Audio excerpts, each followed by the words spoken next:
Урматтуу угармандар, бүгүн мен сиздерге Кытайдан Европага жана тескерисинче Кыргыз Республикасы аркылуу 2024 жыл жана 2025 жылдын биринчи жарым жылдыгындагы транзиттик жүктөр боюнча серепти сунуштайм. Ошондой эле Кызыл деңиздеги хуситтердин аракеттеринен дүйнөлүк соодага тийгизген зыяны жана бул кырдаалды Кыргыз Республикасы үчүн мүмкүн болгон пайдалары жөнүндө айтып берем. Бул доклад эл аралык отчеттордун негизинде, анын ичинде Кыргыз мамлекетинин улуттук статистика комитетинин, Дүйнөлүк банктын жана логистика менен соодага байланышкан сереп материалдар негизинде даярдалган. Алгач транзиттик көрсөткүчтөрдөн баштайлы. 2024 жылы Кыргыз Республикасынын аркылуу ушу Кыргыз Борбор Азиядагы транзиттик түйүн катары өз ролун чындады.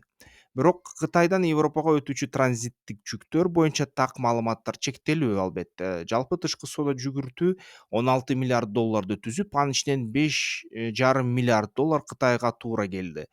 Кытайга экспорт болсо 123,6 миллион долларды түзсө, импорт 5,4 миллиард долларды түздү. Бул Кыргызстандын аймагынан өтүүчү товарлардын көлөмү чоң экенин көрсөтөт. Кытайдын башкы бажы башкармалыгынын маалыматына ылайык, 2024 жылдын биринчи 3 айлыгында Кыргызстан менен соода жүгүртүү 4,185 миллиард доллар түзгөн. Ал эми Кыргызстан улуттук статистика комитети бул көрсөткүчтү 1,6 миллиард доллар деп көрсөткөн. Бул айырма транзиттик жүктөр Кытайда Кыргызстанга экспорт катары катталып, андан ары Европага кетип жаткандыгына байланыштуу. Дордой жана кара суу базарларынын реэкспортто маанилүү чоң роль ойногонун көрсөткөн жана өлкөнүн ИДП-сынын 1/4 чейинкисин камсыздайт. Борбор Азия аркылуу транзиттик жүктөр 4 эсеге өтүүсү өстү. Бул Кызыл деңиздеги көйгөйлөргө байланыштуу соода жолдорунун өзгөрүшүнө мындай тийиштүү болуп жатат да. Бирок негизги агым Казакстан аркылуу өтүүдө. 2025 жылдын биринчи жарым жылдыгында ошо январь жана теке айларын карасак, кулжа айларын карасак, Кыргыз мамлекети аркылуу өткөн транзит боюнча маалыматтар азырынча жетишсиз, статистика кечигүү менен жарыяланып жатат. Бирок транзиттик жүктөр Борбор Азия аркылуу өтүүсү көбөйгөндүгү тенденциясы, ушундай тренди сакталып турат да. Бул логистиканын санариптешүүсүн жана инфраструктуранын жаңылануусу менен байланыштуу. Кыргыз соода жолдоруна активдүү интеграцияланууда. Айрыкча темир жол инфраструктурасынын өнүктүрүү аркылуу ушундай иш-аракеттер көп болуп атат да. 2024 жылдын декабрында Кытай, Кыргызстан, Өзбекстан темир жолу долбоору ишке кирип, курулуш 25 жылдын июль айында башталат. Бул долбоор келечекте Кыргыз мамлекетинин транзиттик мүмкүнчүлүгүн арттырат. Бирок 25 жылдын биринчи жарымында анын таасири байкала элек. Алдыда ала болжол боюнча транзиттик көлөм өсүүдө. Анткени Кытай менен тышкы соода жүгүртүүнүн үлүшү Кыргыз мамлекети жалпы соода көлөмүнүн 43,8% түзөт. Хуситтердин эмне тиешеси бар десеңер, туугандар, хуситтердин Кызыл деңиздеги аракеттери 23 жылдын аягында башталып, дүйнөлүк соодага чоң зыян алып келди. Кемелерге жасалган чабуулдар Суэц каналы аркылуу өтүүчү транзиттик 60%дан ашык кыскартты. Компаниялар жүктөрдү ошо мындай «Мы с доброй надежды» деп орусчасынан айтат, же болбосо кыргызчасынан ошо жакшы үмүт булуңу же мүйүшү аркылуу айлантып жеткирүү убактысын 10-14 күнгө чейин көбөйтүштү. Фракт баалары 2 эсе өстү. Бул деген 23 жылдын жүк ташуучу компанияларга 35 миллиард доллар зыян алып келди. Бириккен Улуттар уюмунун маалыматына ылайык, 2025 жылга карата жеткирүү чыгымдардын өсүшү дүйнөлүк керектөөчүлүк бааларга 0,6% таасир берди. 0,6%га дүйнө жүзү боюнча баалар өсүп кетти. 2024 жылдын биринчи 3 айлыгында Аден булугу аркылуу транзит Баб-эль-Мандеб булугуна 76%га, ал эми Суэц каналы аркылуу транзит 70%га кыскарды. Бул Мисирдин экономикасына катуу сокку берди. Сингапур сыяктуу портторго жүктүн агымын 8,8%га жогорулады.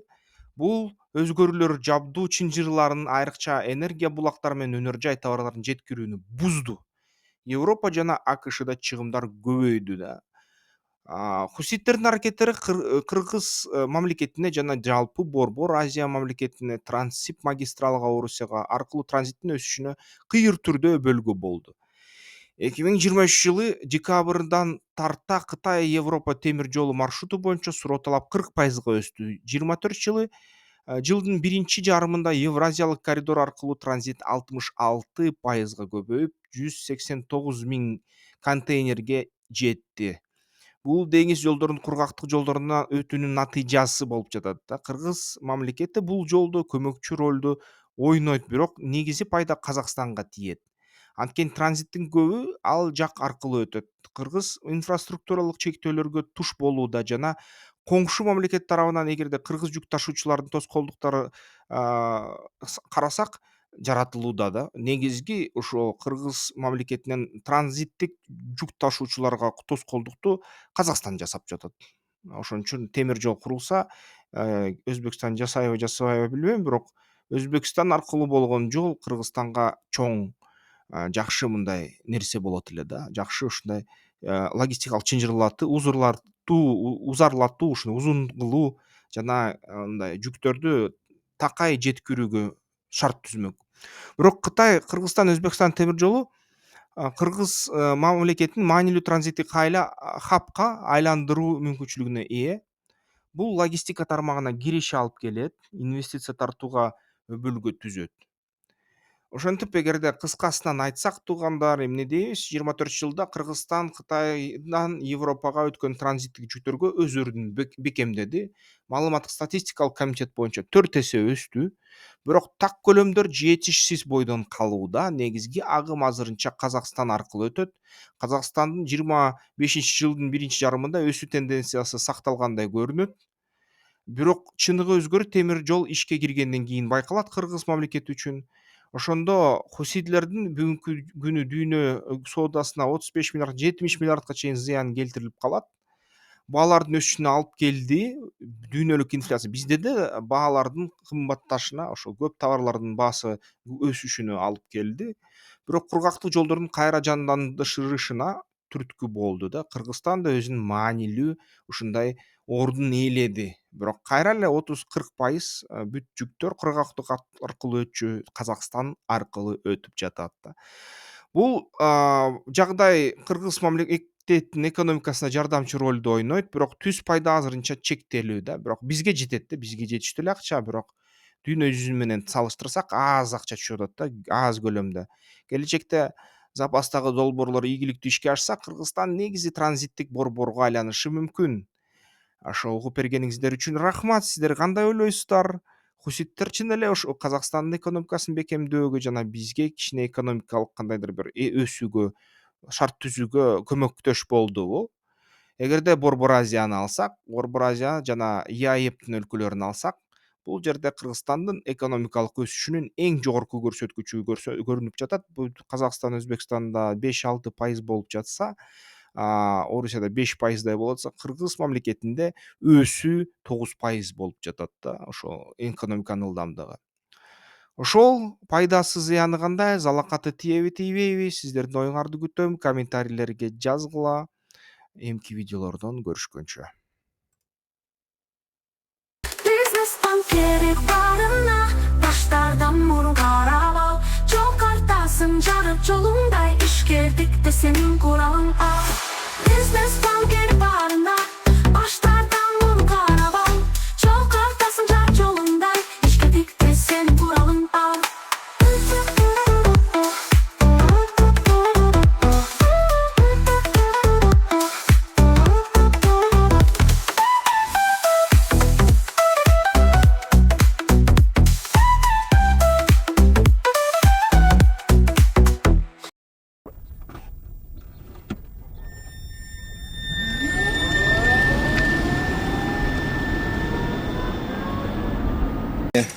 Вот туда. О, от души. Красота, блин. Охренительно видно.